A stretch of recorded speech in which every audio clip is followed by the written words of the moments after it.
Olá, querido ouvinte. Graça e paz. É muito bom ter você aqui com a gente mais uma vez, ouvindo o nosso sermão pregado lá na Igreja Presbiteriana da Vila Gerte, dessa vez no dia 16 de dezembro de 2012, cujo tema é o Anúncio do Rei dos Reis. O texto base dessa mensagem é Zacarias 9, verso 9, que diz: Alegra-te muito, ó filha de Sião, exulta, ó filha de Jerusalém.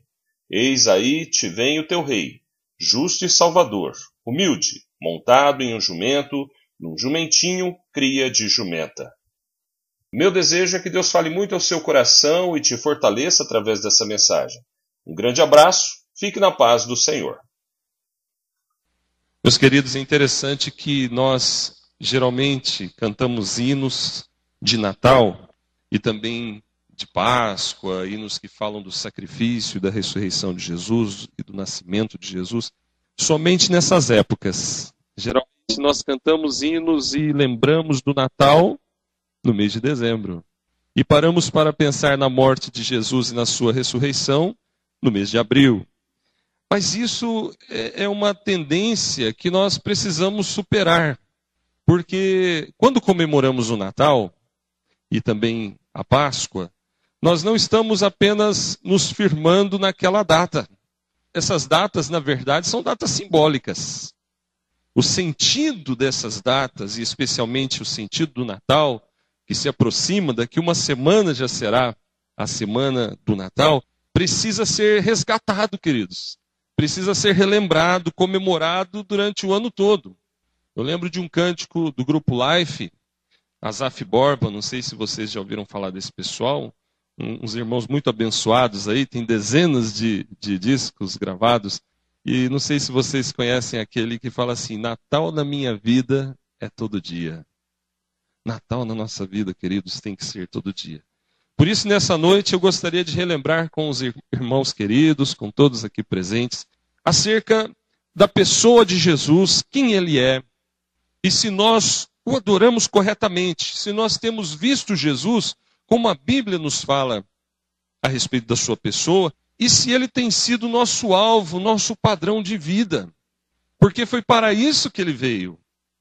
Jesus não é apenas uma figura simbólica. Jesus é real. Jesus não é apenas alguém para ser teorizado, falado a respeito. Jesus é para ser imitado, para ser vivido. E as pessoas comemoram o Natal e não se atém no significado do Natal e da pessoa do Senhor Jesus. É sobre isso que a gente queria falar um pouquinho nessa noite. Meus queridos, nós lemos um texto do profeta Zacarias. E é interessante também você saber a respeito desse profeta de Deus que viveu durante o reinado de Ciro, rei da Pérsia. Mais de 50 mil judeus estavam retornando à Palestina em 538 a.C., quando viveu Zacarias. E esse versículo é uma profecia direcionada à filha de Sião. Veja o verso 9, onde diz: Alegra-te muito, ó filha de Sião. O que significa isso? Essa expressão era usada, meus queridos, para se referir ao povo de Deus escolhido na face da terra. Naquele contexto, o povo de Israel e hoje a igreja, que é o Israel de Deus. Então o recado de Deus para o seu coração é: alegra-te muito, meu irmão, minha irmã. Alegra-te muito, em nome de Jesus. Alegra-te muito. A vontade de Deus é essa, que você se alegre, que você seja uma pessoa feliz, uma pessoa que viva a presença de Jesus na sua vida. Isso vai trazer para você uma alegria diferente, uma alegria real, duradoura, verdadeira. E o texto vai dizer por que Deus dizia para o seu povo se alegrar. O texto diz: Eis aí vem o teu rei. Jesus é rei, amados. Jesus é rei. Você pode repetir comigo? Jesus é rei. Para muita gente, Jesus é um derrotado. Para muita gente, Jesus é uma pessoa que não deu certo, um plano que não funcionou. Alguém que finalizou sua trajetória numa cruz. E isso, para muitos lá fora, é sinônimo de derrota. Mas para nós, amados, lá na cruz ele venceu a morte. Para nós que cremos na Bíblia, lá na cruz ele venceu o pecado. Lá na cruz ele garantiu a nossa salvação. E por isso ele tem um reino, ele tem um reinado. E a Bíblia diz, aí vem o teu rei. Ele é rei da tua vida? Ele é o rei a quem você serve? Ele é o rei a quem você ama, a quem você estima? Você é súdito desse rei? É a pergunta que eu faço ao seu coração nessa noite. Quantas pessoas se servem e amam e têm como rei o seu próprio eu, seu próprio ego, os bens que adquiriram, ou os bens que querem adquirir, ou o artista famoso, ou o político em quem ele tanto acredita. Mas eu queria que nessa noite você saísse daqui dizendo, Jesus Cristo é o meu rei. Jesus Cristo é o meu Senhor. Jesus Cristo é o alvo da minha existência. É Ele a quem eu sirvo. É Ele a quem eu amo. É Ele a quem eu prezo. É Ele a quem eu estimo. É Ele quem eu desejo na minha casa, no meu lar, na minha existência, porque Ele é o meu rei. Muitas pessoas falam que creem em Jesus, que amam Jesus, mas não o servem.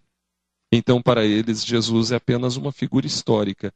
Olha, até acredito que Maomé existiu, até acredito que Jesus existiu, até acredito que fulano de tal existiu, e colocam Jesus num nível, num patamar de igualdade com outras pessoas que não são o rei dos reis. Só tem um rei dos reis. Só Jesus é rei. Que você saia daqui essa noite dizendo no seu coração, Senhor, Tu és o meu rei. Tu és o meu Senhor. É a Ti que eu sirvo, é a Ti que eu amo, é a Ti que eu desejo, e a minha vida pertence a Ti, porque Tu és o meu rei e eu sou o Teu servo. Mas, meus queridos, a Bíblia fala muito acerca do rei Jesus nesse versículo, nesse único versículo. A Bíblia nos fala que Ele é um rei justo. Ou seja, amados, em total contraste com os reis da terra, Ele é justo. E a justiça dos homens, por melhor que seja, não se equipara, não se iguala, nem chega perto à justiça do Senhor Jesus. Ele é o rei justo.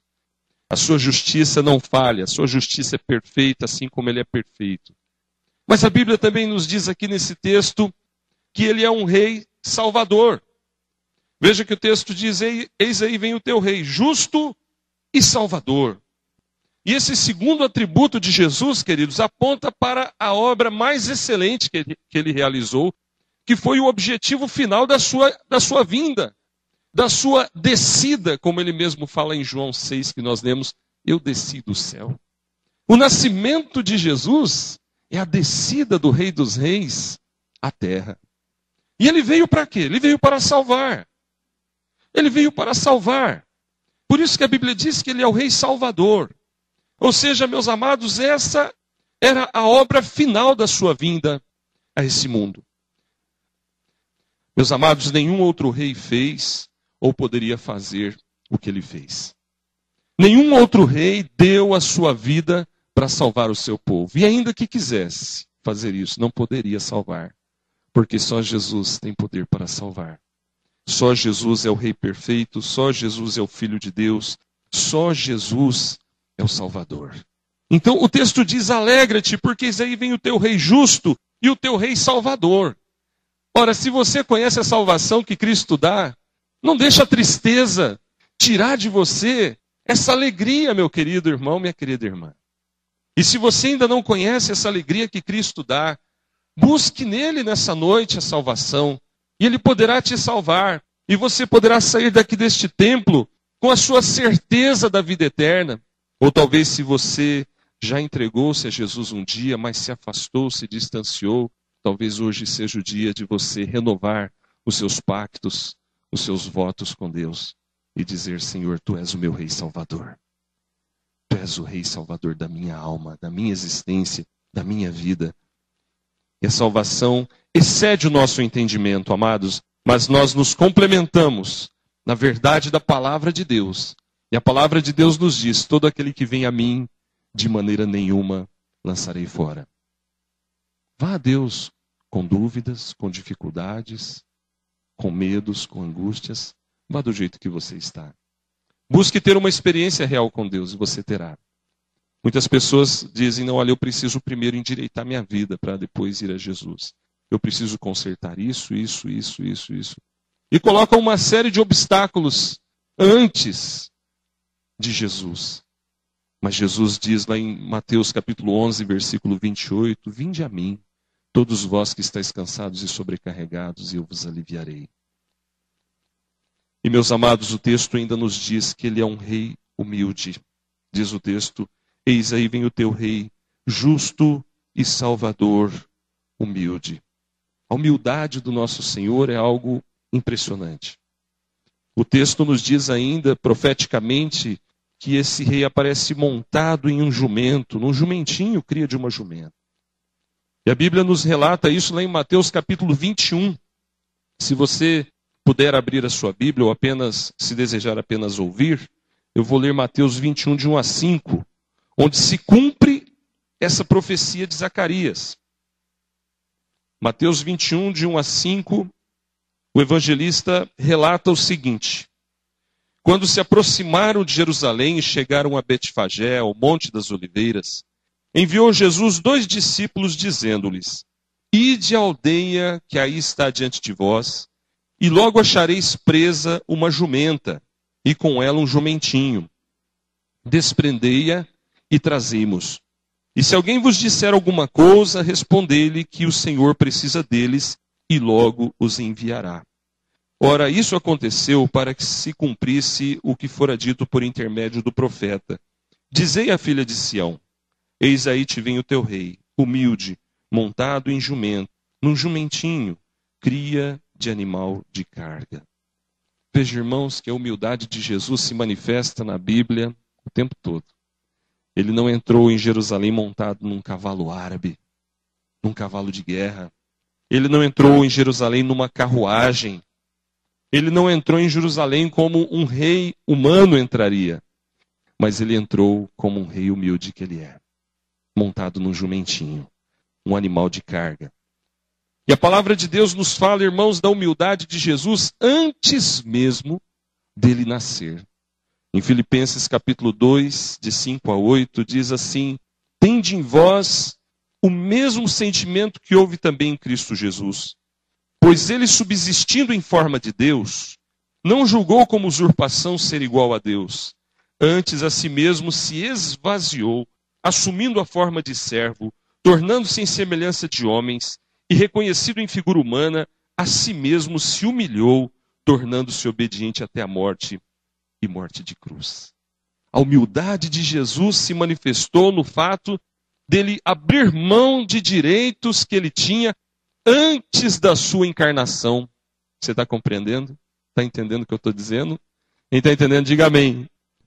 Está entendendo? Antes de se encarnar, Jesus já existia lá no céu e reinava ao lado do Pai. Tem gente que pensa que não, né? Que Jesus veio existir quando nasceu. Não é isso que a Bíblia diz. A Bíblia nos afirma que antes de se tornar homem, reconhecido em figura humana, ele já habitava o céu com Deus. Mas ele se esvazia da sua glória, ele abre mão da sua majestade e se torna homem. Se torna um nenenzinho.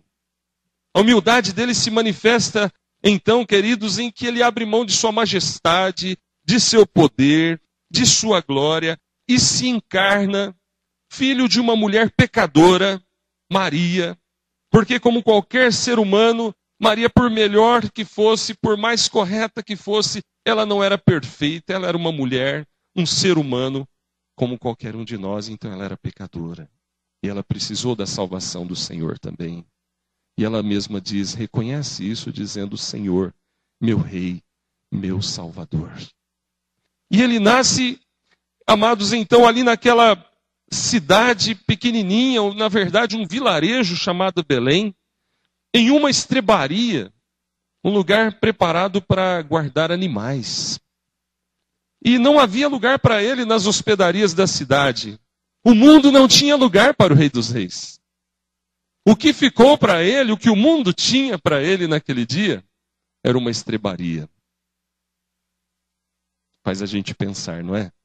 Será que nós temos dado a ele o lugar de direito que esse rei tem na nossa vida, na nossa casa? Ou será que nós agimos como aquele povo naquele dia agiu? Olha, não o reconhecendo como rei, não sabendo que viria o rei, não sabendo quem ele era. E ele é colocado numa manjedoura, que para quem não sabe era um coxo onde os animais comiam. Era um coxinho. Quem não sabe o sentido da palavra manjedoura pensa que era um lugar bonito, um lugar legal, lindo, maravilhoso. Mas não, a manjedoura era um coxinho, um lugar onde se colocava alimento para os animais. E certamente José, o pai de Jesus, o pai de criação de Jesus, preparou aquele local devidamente. A Bíblia diz que ele teve um cuidado, mas uma manjedoura é uma manjedoura, né? Por mais limpinha e arrumadinha que seja, não deixa de ser uma manjedoura. E ali estava o Rei dos Reis, recém-nascido, ao lado dos animais que ficavam ali. Um local impróprio para uma criança. Um local perigoso para o nascimento de uma criança, no sentido da saúde daquele bebezinho. E logo após o seu nascimento, a sua humildade continua se manifestando, porque os seus pais precisam fugir de um rei pagão, assassino, chamado Herodes, e eles se refugiam em uma nação pagã também, chamada Egito, até a morte de Herodes. E depois que Herodes morre, eles voltam e vão morar na Galileia, em uma cidade chamada Nazaré. Está lá em Mateus 2. Por isso ele é chamado de Nazareno, porque ele cresceu em Nazaré. E ali ele cresce trabalhando com o seu pai, aprendendo a profissão de carpinteiro. Veja a humildade do Senhor Jesus, ele não precisava de nada disso, não precisava fazer nada disso. Sua vida não foi uma vida de luxo, de conforto, de regalia, como muitos de nós temos hoje. Carro, TV a cabo, telefone celular, ventilador ou até ar-condicionado em casa. Ele não teve nem um pouco de regalia ou de luxo, amados. Ele viveu uma vida de humildade, não cresceu em palácios. Trabalhou arduamente e era o próprio Filho de Deus encarnado que estava ali. Então a vida de Jesus é pautada pela humildade o tempo todo. E quando ele se entrega para morrer em nosso lugar, ele se comporta, diz a Bíblia, como uma ovelha muda que vai para o matadouro. Isaías 53, versículo 7. Ou seja, mais uma vez, ele demonstra a sua humildade. Em um dos momentos de maior dor, de maior agonia, Jesus demonstra a sua total humildade, dizendo ao Pai, lá em Marcos 14, 36, Pai, tudo te é possível. Passa de mim esse cálice. Contudo, não seja o que eu quero, e sim o que tu queres. E quando ele evangelizou e chamou as multidões para o caminho, para a salvação, ele convidava essas pessoas com gentileza, com educação, com cavalheirismo, dizendo do seu conforto, da sua ajuda. Mateus 11, 28 a 30. Vinde a mim, todos os que estáis cansados e sobrecarregados, e eu vos aliviarei. Tomai sobre vós o meu jugo e aprendei de mim, porque sou manso e humilde de coração, e achareis descanso para a vossa alma, porque o meu jugo é suave e o meu fardo é leve. A humildade de Jesus se manifestou e se manifesta a todo tempo. E ele não mudou. Ainda hoje ele está conosco, e as suas palavras são palavras de compaixão, de amor. Em Apocalipse 3:20, veja a humildade de Jesus direcionada a mim, a você. Ele diz assim, eis que estou à porta e bato. Se alguém ouvir a minha voz e abrir a porta, entrarei em sua casa, cearei com ele, ele comigo. Jesus não arromba a porta do seu coração. Jesus não entra pela janela, ele não arranca o telhado, ele não entra na marra. Ele bate a porta do seu coração, humildemente, gentilmente, educadamente. Basta você abrir a porta do seu coração e pedir para ele entrar. E ele entrará e habitará com você e viverá com você. E você terá um novo nome escrito na glória. E ao partir deste mundo, você vai habitar com Ele eternamente lá no céu. Mas antes que esse dia glorioso chegue, você terá a presença de Jesus todos os dias com você. Muitos diriam, talvez, eu já abri a porta do meu coração, então está tudo bem. Eu perguntaria, você tem aberto a porta do seu coração todos os dias? Você tem pedido para Jesus entrar naquelas áreas da sua vida que só você sabe? Você tem colocado diante de Jesus a sua existência com a humildade que Ele nos ensina, de modo que Ele reine na sua vida? Meus queridos, a marca registrada do povo de Deus é a humildade. E Deus mesmo vai produzir em nós essa mansidão, essa humildade que, via de regra, é o nosso cartão de visita. O filho de Deus, a filha de Deus tem que ser humilde, como Jesus é humilde.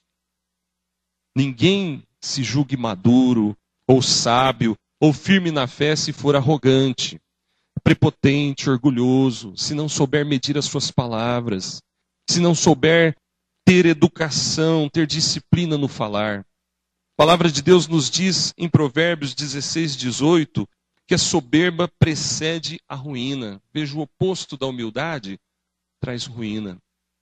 O orgulho precede a queda. Em 1 de Pedro 5,5 ainda Deus nos alerta que Ele resiste aos soberbos, mas aos humildes concede a sua graça. Eu queria nessa noite compartilhar então com você acerca do caráter e da pessoa do nosso Senhor Jesus, esse Deus maravilhoso que nasceu naquela manjedoura, que nasceu lá em Belém e que nós comemoramos tanto o nascimento dele. Mas será que nós temos buscado viver debaixo do seu reinado? A ordem de Deus é alegra-te. Então vamos nos alegrar nele. Natal é tempo de alegria. E lembre que Natal na nossa vida não é uma vez ao ano, é todo dia. Mas que a nossa alegria não esteja nas coisas que entristecem a ele. Seria um contrassenso você sair daqui buscando alegrar o seu coração naquilo que entristece o Salvador. Então significaria que você ainda não o conhece. Busque alegrar o seu coração naquilo que alegra o coração do Senhor. A Bíblia diz: a alegria do Senhor é a vossa força. Alegra-te, eis aí vem o teu rei. E eu termino perguntando: quem é o teu rei? É um homem? É uma mulher? É um ser humano? Ou é o Senhor Jesus Cristo? Nós temos que nos alegrar, amados, porque nós temos um rei. E não é um rei qualquer, é o Rei dos Reis. Diante dele todo joelho se dobrará e toda língua confessará que Jesus Cristo é o Senhor. Nós nos alegramos, amados, porque temos uma esperança, porque Ele é Salvador. Não é uma alegria fútil, não é uma alegria irrisória, superficial, passageira. Não, é uma alegria real, verdadeira. Nos alegramos porque Ele nos salvou. O nosso rei vem a nós, amados, como um rei justo para nos justificar. Como um rei salvador para nos salvar. Então nós já não estamos como aqueles que não têm esperança. Nós temos esperança. E essa esperança é o que gera em nós essa alegria que não acaba nunca. Essa alegria que é mantida dentro de nós, trazendo otimismo, trazendo fé, trazendo esperança. Será que você é desses que estão sempre falando dos problemas, como se eles não tivessem solução? Quem tem a alegria, quem tem a esperança do Salvador, encara as coisas de um modo diferente. Olha, estou passando uns problemas, umas lutas, mas em nome de Jesus, eu vou vencer.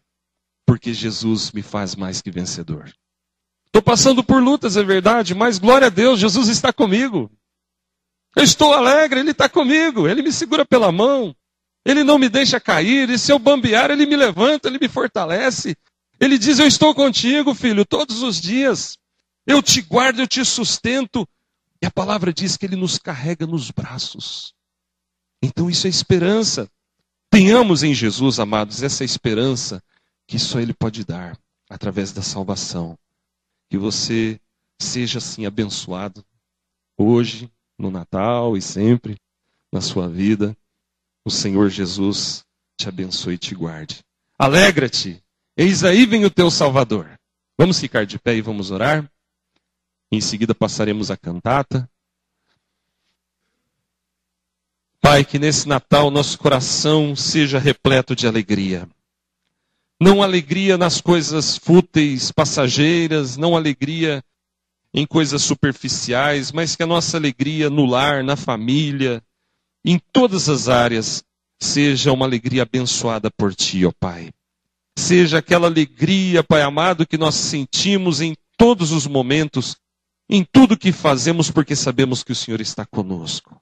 Porque sabemos que não estamos entristecendo, Senhor, mas que estamos pautando nossa vida, nossa caminhada de acordo com a vontade do nosso Rei. Alegra-te muito, diz a Tua palavra, porque aí vem o Teu Rei. Obrigado porque Tu já vieste, Jesus. E nós te pedimos, Senhor Jesus, entre nos corações que ainda não te conhecem. Transforma aqueles lares, ó Pai, que estão passando por situações que não deveriam passar se o Senhor fosse o Rei da vida deles. Transforma aqueles casamentos, ó Pai, que não deveriam estar em crise se o Senhor fosse o Rei daqueles casamentos. Transforma aquelas vidas, aqueles corações, sejam jovens, adolescentes, ou senhores e senhoras, ó Pai, que ainda não estão vivendo debaixo do Teu reinado, e que espontaneamente, livremente, nós busquemos o Senhor como o nosso Rei pessoal, como o Rei da nossa vida, o Rei da nossa casa, o Rei que nos alegra, porque Ele traz justiça, o Rei que nos alegra porque Ele nos salva, o Rei que nos alegra porque Ele nos ensina o valor e o poder da humildade. Abençoa-nos, ó Pai, e que o Natal não seja para nós mais um dia de festa apenas. Que não seja mais um dia de confraternização apenas. Que tudo isso, ó Deus, é maravilhoso, é bom e tem o seu valor, mas que o Natal seja para nós um momento de reflexão, onde nós entregamos e confirmamos que a nossa vida está nas mãos do Senhor Jesus, o Rei dos Reis. Obrigado, Pai. Em nome de Jesus oramos. Amém.